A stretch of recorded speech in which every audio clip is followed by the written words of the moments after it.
unless I see the nail marks in his hands and put my finger where the nails were, and place my hand into his side, I will not believe. Even if I have to die with you, I will never disown you.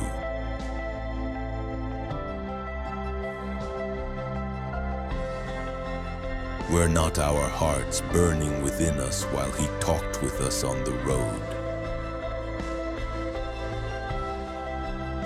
Then their eyes were opened, and they recognized him.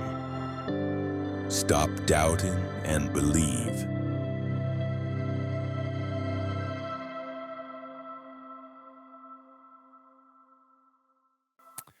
Goeiemôre en welkom van my kant af. Dis lekker om vanoggend op so 'n spesiale dag saam met jou hierdie tyd deur te bring.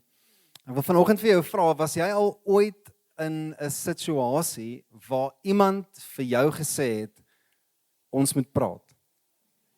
Die Here weet daai woorde, nê, bring 'n onmiddellike tot stilstand kom in jou binneste, nê, want jy verwag niks goed kan daarna gesê word nie. As jou vrou vir jou sê, liefie, as jy by die huis kom vanaand, ons moet praat. Weet jy of wat erger is nie, maar as jou baas vir jou 'n boodskap stuur, luister, as ek jou maandagoggend sien, eerste ding, kom in my kantoor in, ons moet praat. Jy slaap nie daai naweek nie. Stye in ons geloof, vriende, waar ons dieselfde woorde vir onsself moet sê, om ons dieper te dryf na dit wat die Here vir ons wil sê, om onsself te herinner, daar's iets wat God vir my wil sê. En so kenmerkend, na die opstanding van Jesus, spandeer hy 40 dae, steeds wat hy met mense ontmoetings het. En in die laaste 3 weke het ons stil gestaan by 2 van hierdie ons moet praat gesprekke wat Jesus met mense gehad het. En vandag sluit ons hierdie reeks af met 'n baie spesifieke gesprek wat Jesus met iemand gehad het, wat ek glo vandag vir ons 'n dieper gesprek kom oopmaak. Want jy sien, wat nie helpvol is nie, is wanneer ons 'n geloof aanpak wat die moeilike gesprekke wil vermy. Dis nie helpvol nie. As jy wil groei in jou geloof, as jy jouself wil verdiep en in dieper oortuiging geloof wil vorm, dan kan jy dit nie bekostig om moeilike vrae te hê nie. Jy moet moeilike vrae hê, nê? En veral as dit kom by geloof, en ek wil vandag vir jou vra, wat glo jy is waar en wat glo jy is vals? En ek wil vandag met 'n vinnige oefening, nê, wil ek dit gou vir ons wys, hoe moeilik dit eintlik is om te onderskei wat regtig waar en vals is. Want hier wil ek gou vir jou sê, sometimes we believe things that aren't actually true. But then other times we doubt things that are absolutely true. Nou kom ons speel gou oefening. Jy moet vrymoedig wees saam met my vandag. Want as jy glo hierdie stelling is waar, wil ek jou vra met jou hand in die lug te hou. En daai gees van kompetisie wat binne in jou is, ons gaan hom nie bestraf nie, ons gaan hom nou toelaat. Kom ons kyk wie weet regtig wat is waar en wat is vals. Nee, kom ons begin. Kaugom, as jy dit insluk, vat 7 jaar om te verteer. Wie glo dit is waar? Nee, jy moet nou nie skaam wees nie. Wie glo dit is waar? Hierdie mag waar wees, dit mag vals wees. Jy kan dalk vandag reg wees. Jy het bragging rights by jou man of vrou vandag, nee. Wie glo hierdie is waar? Dis stupid. Nee, ek spot. Dis vals. Dis absoluut vals. Dit is nie die waarheid nie. Dit is absoluut nie die waarheid nie. So vandag tot in ewigheid weet jy dit is nonsens. Kom ons kyk gou. Slakke kan tot 3 jaar slaap. Wie glo dit is waar, wie glo dit is vals? 3 jaar. Kyk, ek hou van 'n slaapie nou en dan, maar die Here weet wat jy gaan mis in 3 jaar. Wie glo dit is waar? Vriende, dis die waarheid. Slakke kan tot 3 jaar toe slaap. Ja. Daai klifie aan jou tuin is 'n nes vir slapende slakke. Ja. Hulle slaap lekker. Heuningbye kan hulle vlerke 230 keer per sekonde klap. Dis die waarheid. Dis die waarheid. Nou hier is ene. Waar's my vrou, want sy moet hierdie hoor. Mense wat elke jaar spinnekoppe terwyl hulle slaap insluk, 8 min of meer. Wie glo dit is waar? Dis vals. Waar bly jy dat ek daai plek kan vermy? Waar woon jy? Ek wil nie daar by jou huis kom nie. Moet my nie nooi vir koffie nie. Ek wil nie by jou huis wees nie. Dis vals, vriende. Jy sluk nie 8 spinnekoppe 'n jaar in nie. Wel, nie teen jou wil nie. Kom ek sê eerder dit. Miskien is daar van julle wat dit doen, maar ek dink is vrywillig. Ek dink dit niks te doen met slaap nie. Jou naels groei steeds al is jy dood. Wie glo dat hierdie is waar? Dis vals. Dis vals. Dis basies jou vel wat net terugtrek. Jou naels groei nie. Niks groei as jy dood is nie. Niks groei nie. Okay. Hierdie een is 'n moeilike een. Mense wat aan bonatropie ly, glo dat hulle is 'n koei en probeer hulle lewe as 'n koei leef. Dink jy dis die waarheid? Dis die waarheid. Ek weet nie was daai mense nie. Moenie vir jou vrou sê sy's 'n koei nie. Vrou vir al die Moedersdag nie, maar ek kan nou vir jou sê, daar's mense wat ly met dit en ons gaan bid vir hulle na afloop van die diens. As jy 'n muntstuk laat val van die Empire State gebou af, as hy jou tref, sal hy jou doodmaak. Dis vals. Dis nie die waarheid nie. 'n Laaste ene. As jy jou hare groei, dan groei dit dikker terug. Vrouens, dis 'n mite, dis vals. Jou hare sal nooit dikker of dunner teruggroei nie. Dit is vals. Kyk, as jy bles is, groei jy hare in elk geval nie terug, so jy kan skeer.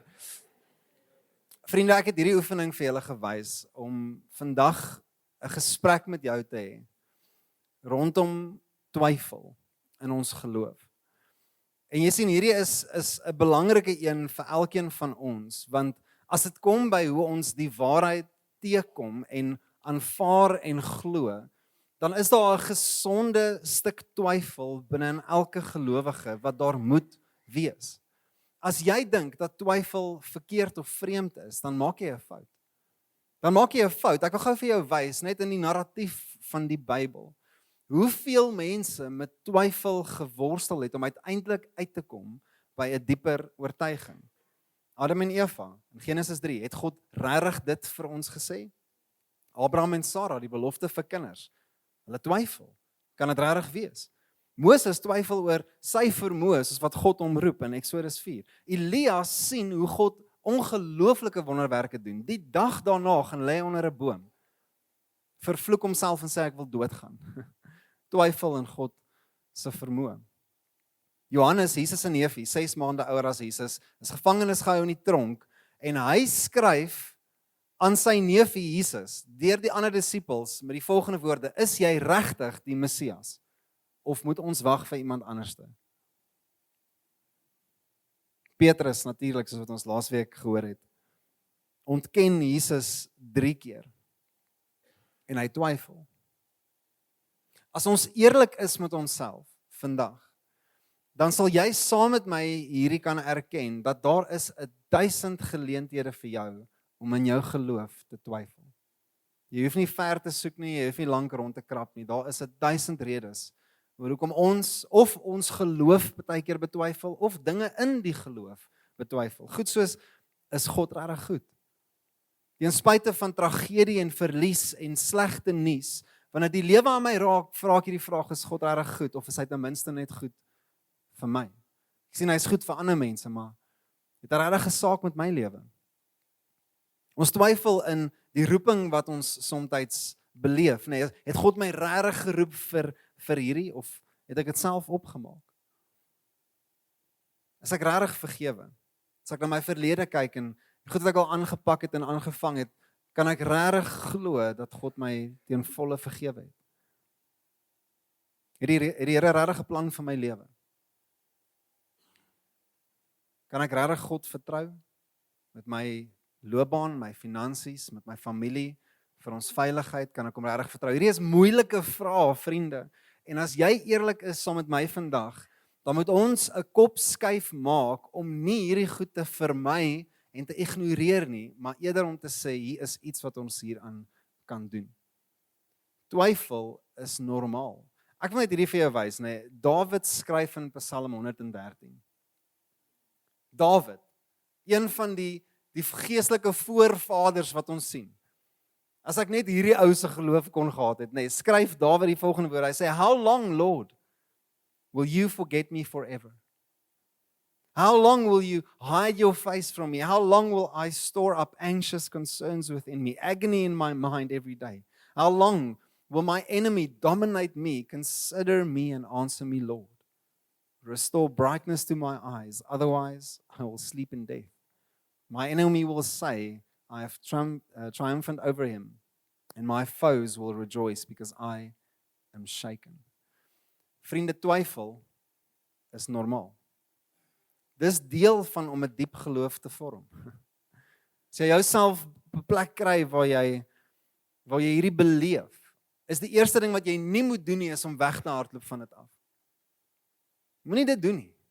Ek gaan vandag vir jou wys, baie prakties in die storie van Thomas, hoe die Here ons nooi, dat wanneer ons twyfel teekom, is daar meer werk om te doen, en dieper geloof om te vind. A.W. Tozer sê die volgende woord, hy sê, a faith that is unquestioned and untested is no faith at all. Ek weet nie hoe jy al op 'n punt gekom in jou lewe waar jy die kern van jou geloof opsom, en waar jy sê, ek glo regtig hierdie goed, want ek glo dit met my wese, nie net omdat ek dink ek dit moet glo nie, nie net omdat ander mense rondom my dit glo, en ek voel, ek moet seker nou maar ook in lyn val nie, maar hoe het jy op 'n punt gekom, waar jy kan verklaar, die goed wat ek glo, kan jy my nie 'n millimeter opskuif nie. It's non-negotiable. Hoe het jy op daai plek gekom? Dis oortuiging. Dis oortuiging. Jy sien, wanneer ons twyfel teenoor geloof sit, maak ons die fout, nê. Die teenoorgestelde van geloof is nie twyfel nie.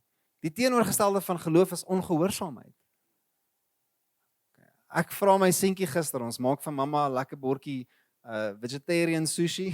Sy mag nie vis eet nie, maar het ek 'n crabstick daar, wat nie vis is nie, net by the way, dis meer 'n uitveer as wat dit vis is. Maar nou vat ek hierdie crabstick en ek sê vir Luca, proe hierdie lekker ding. En hy crabstick maak so, en hy sê nee, ek en jy gaan nie mekaar met hierdie ding kry nie.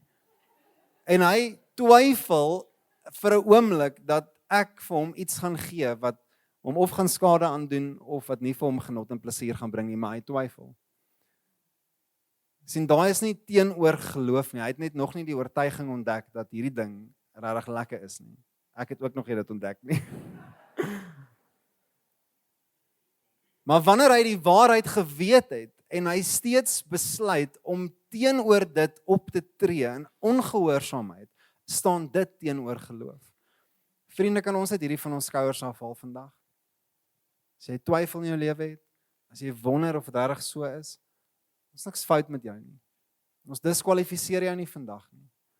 Inteendeel, ons nooi jou tot 'n groter gesprek. Ek wil vir ons gou hierdie wys. Jy sien, wanneer ons dink oor geloof, is 'n woord sinoniem met dit, is die woord vertroue. En dis die wortel van hierdie gesprek vorentoe. Jy kan dalk 'n paar vrae in jou binneste hê. Jy kan dalk wonder oor een of twee goed, of selfs goed hê wat vir jou moeilik is om te glo, maar jy kan steeds God vertrou. Hoor jy wat ek sê? Dis nie 0 of 100 nie. Daar kan goed wees in jou lewe wat jy sê, ek is op 'n pad om meer te ontdek oor hierdie ding, maar een ding weet ek verseker, ek kan God vertrou. Ek kan sy karakter vertrou, nê. Ek kan vertrou dat, soos wat ek terugkyk oor my lewe, kan ek sy goedheid en sy guns raak sien, alhoewel ek vrae het in my binneste rondom tragedie en teleurstelling en verlies, weet ek, boonop alles kan ek hom vertrou, terwyl ek die res van die goed uitstoei. Daai is die basiese fundament van geloof. Dis wat dit beteken om Jesus te volg. Hebreërs 11 help ons mooi, die New King James Version sê, faith is the substance of things hoped for, it is the evidence of things not seen. Die CSB sê, it is the reality of what is hoped for, but it is the proof of what is not seen. Jy sien, dit is die kernelement wat ons nie kan uithaal uit hierdie som uit nie, is vertroue. As jy op 'n pad is om 'n geloof te bou, wat die wêreld en die moeilike tye kan teenstaan, is die kernelement wat jy nie kan uitlos nie, vertroue. Vertrou jy God? As jou antwoord ja is, dan is alle ander goed moontlik. Dan is ek bereid om die moeilike vrae te vra. Dan is ek bereid om deur die seer en die pyn te gaan. Want ek vertrou God. Ek wil stil staan by die storie van Thomas vandag. Na die opstanding, en jy is welkom saam met my te lees in Johannes 20 vers 19 tot 29. So, when it was the first evening of the first day of the week, the disciples were gathered together, with the doors locked because they feared the Jews. And Jesus came and he stood among them. He said to them, "Peace be with you." And having said this, he showed them his hands and his side. And so the disciples rejoiced when they saw the Lord. Jesus said to them again, "Peace be with you. As the Father has sent me, I also send you." But Thomas, in vers 24, he was one of the 12, but he was not with them when Jesus came. So the other disciples were telling him, "We've seen the Lord." But he said to them, "If I don't see the mark of the nails in his hands, and put my finger into the mark of the nails, and put my hand into his side, I will never believe." Vers 26, a week later, his disciples were indoors again. Thomas was with them, and even though the doors were locked, Jesus came and he stood among them and he said, "Peace be with you." And then he said to Thomas, "Come, put your finger here and look at my hands. Reach out your hand and put it into my side. Don't be faithless, but believe." Thomas responded to him, "My Lord and my God." And Jesus said, "Because you have seen me, you have believed. But blessed are those who have not yet seen, but believe." Wanneer ons twyfel, ontken ons dit nie. Ons werk daarmee. Dis die eerste ding wat ons vir mekaar vandag sê. En ek wil gou vir jou wys, net in hierdie storie, soos wat Thomas hier staan en hy hierdie oomblik van twyfel het. Hy was nie daar nie, hy het nie Jesus gesien nie. Iemand anderste vertel hom tweedehands van hierdie belewenis. En hy het twyfel. Hy twyfel in dit. Die konteks van daai is, hulle kruip weg, hulle lewe in vrees, hulle sluit hulle self toe. Sy hele binneste is omgekrap. Alles rondom hom het geen stabiliteit nie. Dis onrus links en regs. En hy word tweedehands vertel van iets, en hy sukkel om dit te glo. Dis normaal. Dis normaal. Kyk net gou wat doen hy. Hy smile nie en wave en sê, "O ja, nee, dis lekker, dis goed." En daai tyd sê hy, "Nee, ek gaan nie hierdie glo nie. Hierdie klink vir my soos nonsens." Hy maak dit bekend. Hy sê vir almal daar in die kamer, as ek nie hierdie goed self deurstoei en deurworstel en die bewyse daarvan vind nie, as ek nie myself in daai situasie sien nie, gaan ek dit nie net blindeliks glo nie. Jy sien vriende, hier wil ek vandag vir jou sê, God verwag nie vir 'n oomblik blinde geloof van jou af nie. En blinde geloof, wat ek hier bedoel, is wanneer ons brein dood net goed moet glo nie. Net for the sake of believing it. God soek net 'n klomp skape en jy moet net maar net ja en amen en in lyn val en jy moenie vra nie. Dis nie wat God soek nie. Hy verwag nie dit van ons af nie. Hy vir ons sê as kom vind eerder oortuigende, diep geloof binne in hierdie. Kom worstel met dit, kom stoei met dit. Sien die Bybel kleer nie vir ons hier in hoe daai prentjie gelyk het vir daai volgende week nie. Maar sien jy hierdie saam met my dat Thomas daai woorde spreek. Ek gaan nie glo indien ek dit nie self sien nie.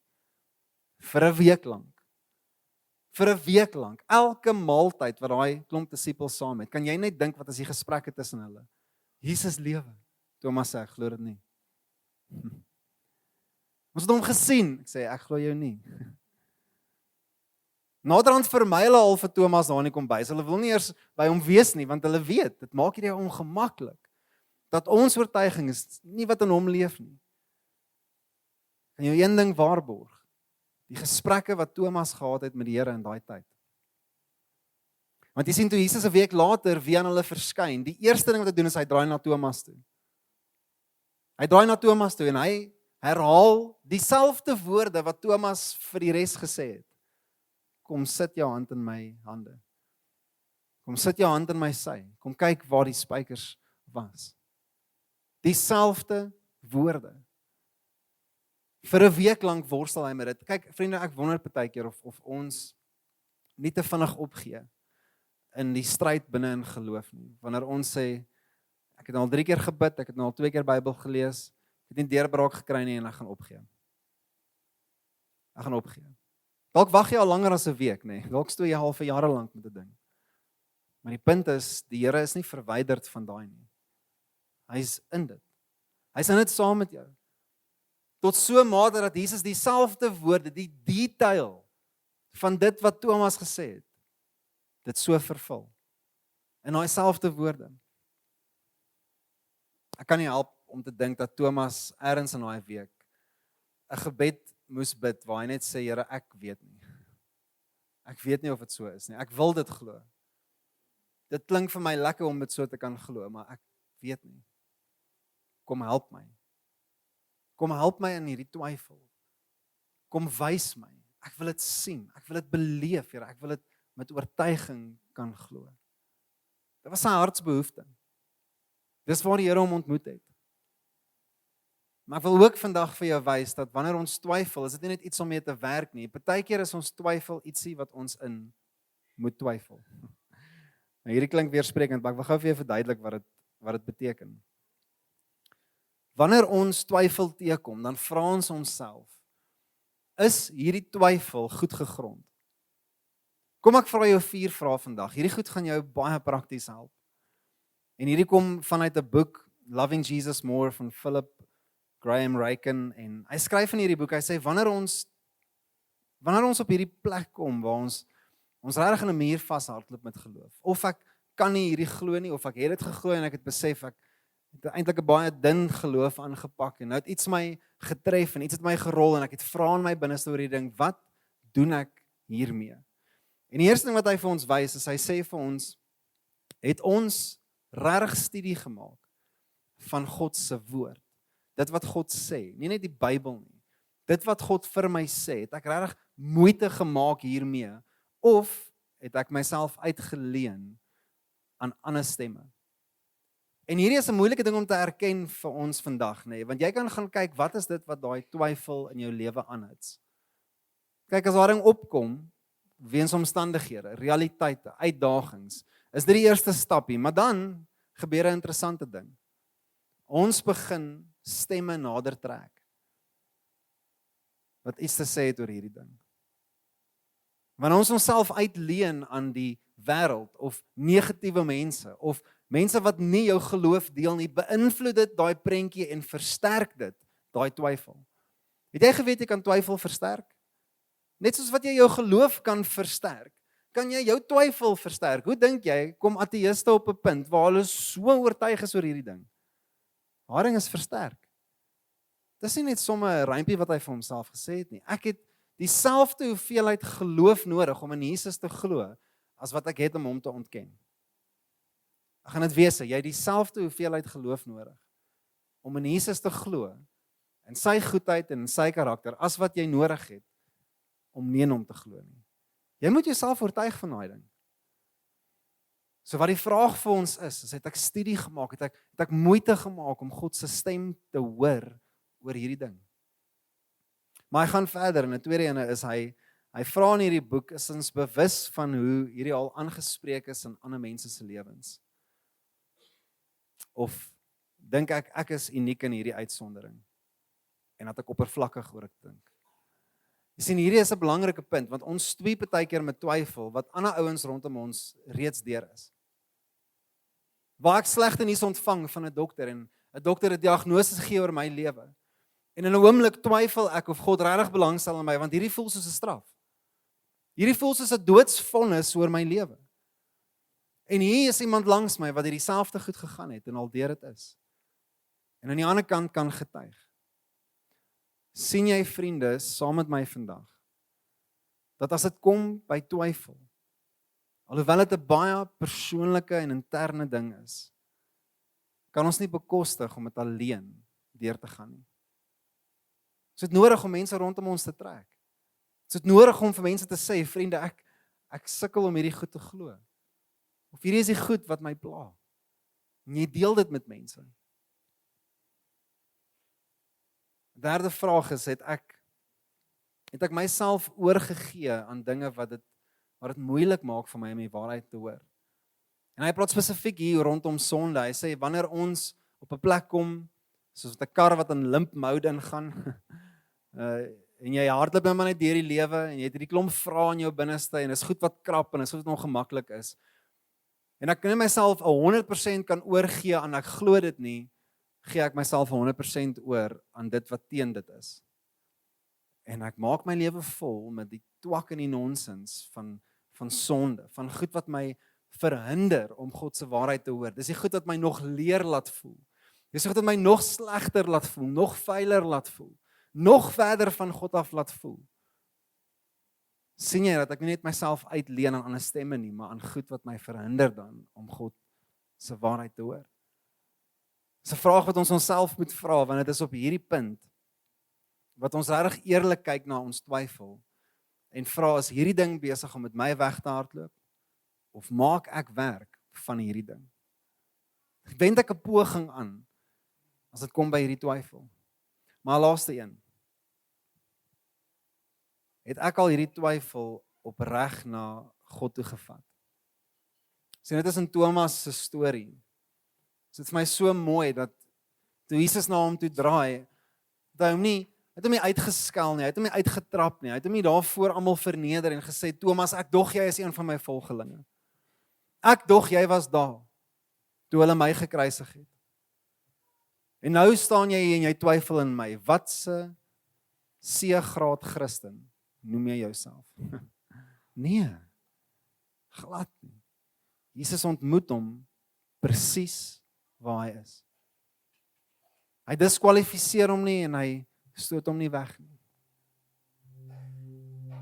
Ek wonder hoeveel van ons twyfel word reg omgevat, saamgevat in die inhoud van ons gebed. Waar ons sê, Here, hierdie is waar my hart stoei. Dis waar ek sukkel om te glo. Dis waar dit vir my moeilik is. In hierdie tyd is dit nie vir my lekker nie. Here, kom wys my, kom ontmoet my waar ek is. Skep my verwagting. En op 'n baie unieke en spesiale manier ontmoet die Here jou waar jy is. En jy beleef net genade. Dis nooit straf nie, dis nooit wegstoot nie, dis nooit om jy in die verleentheid te stel nie. Opreg, vat jou twyfel na God. Ek wil net 'n laaste ene vir ons vandag op die tafel sit. En ons het hierdie 'n paar keer gesê vandag, maar dit is wanneer ons twyfel deel, dat ons die krag, die potensiële krag van daai twyfel om jou geloof om sy te gooi, wegvat. Wanneer ons nie bang is om te sê, ek sukkel om hierdie te glo nie. Jy haal daai krag uit daai ding uit. Jy haal die krag uit daai ding uit. Hy het niks krag oor jou nie. Jy kan sê, hierdie is vir my moeilik om te aanvaar. Hierdie is my moeilik om deur te stoei. Maar ek vat dit na God toe. Ek vat dit na sy woord toe. Sy woord oor my. Ek vat dit na ander mense toe. Ek deel dit met mense rondom my. Ons werk om van hierdie ding te maak. Ek wil vandag saam met jou in 'n tyd soos wat ons net gaan reageer op hierdie. Soos wat ons hierdie reeks afsluit, waar jy in 'n gesprek net kan vanoggend met die Vader staan en sê, Here, ek het nodig om vandag met U oop en eerlik te praat. Oor dit wat in my binneste aan die gang is. Soos wat Jesus 'n gesprek met Petrus gehad het en Jesus 'n gesprek gehad het met Emmausgangers en soos wat Jesus 'n gesprek gehad het met Thomas, het hy 'n begeerte om vandag 'n gesprek te hê met jou. Waar is jy? Wat gaan aan in jou binneste? Wat gaan aan in jou kop? So sê Here, dalk is dit tyd vir my om net eerlik te wees. Waar ek hierdie goed voor U te kom neersit. En met 'n verwagting en 'n sterk poging met hierdie goed te werk. Kom skuif my, kom herposisioneer my. Dis die mooiste ding van hierdie storie. Is hoe Jesus Thomas geherposisioneer het. Want waantoe hy op pad was, sou hy uitgemis het. As hy toegelaat het dat die twyfel hom oorheers, sou hy nooit daai uitspraak gemaak het waar hy sê, Here, U is my koning. U is my Here. You are my Lord. Miskien is jy op daai reis vandag. Ek glo ons almal is. Jy is op daai reis vandag, jy is op daai pad vandag. Ons gaan nie laat twyfel ons oorheers nie. Ons maak werk daarvan. deel dit met mense. As jy nie in 'n groep is nie, is die beste plek wat jy dit kan doen. Kom in 'n klein groep. Leef saam met mense. Doen geloof saam met mense. Jy is nie gemaak om hierdie ding alleen te doen nie.